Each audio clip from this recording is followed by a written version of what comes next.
नमोऽस्तु सूर्याय सहस्ररश्मये सहस्रशाखान्वितसम्भवात्मने सहस्रयोगोद्भवभावभागिने सहस्रसङ्ख्यायुगधारिणे नमः।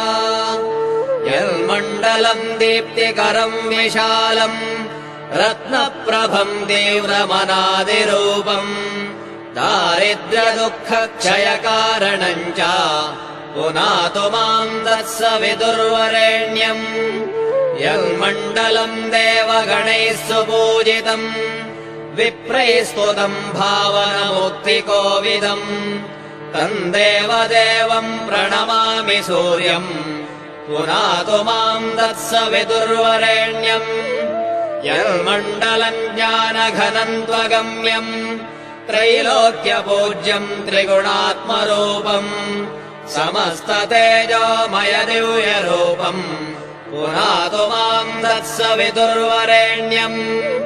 यन्मण्डलम् गूढमतिप्रबोधम् धर्मस्य वृद्धिम् कुरुते जनानाम् यत्सर्वपापक्षयकारणम् च पुनातु माम् तत्सवितुर्वरेण्यम्। यन्मण्डलम् व्याधिविनाशलक्षम् यदृग्यजुःसामसु सम्प्रगीतम् प्रकाशितम् येन च भूर्भुवः स्वः पुनातु माम् तत्सवितुर्वरेण्यम्।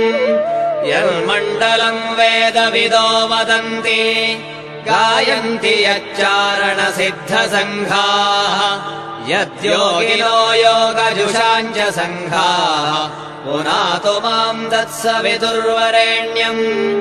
यन्मण्डलम् सर्वजनैश्च पूजितम् ज्योतिश्च कुर्यादिहमर्त्यलोके यत्कालकालाद्यमनादिरूपम् पुनातु माम् तत्सवितुर्वरेण्यम्।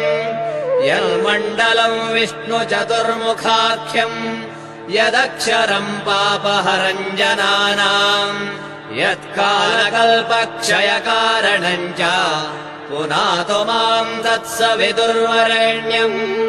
यन्मण्डलम् विश्वसृजम् प्रसिद्धम् उत्पत्तिदक्षप्रलयप्रगल्भम् यस्मिन् जगत्संहरतेऽखिलम् च पुनातु माम् तत्सवितुर्वरेण्यम्।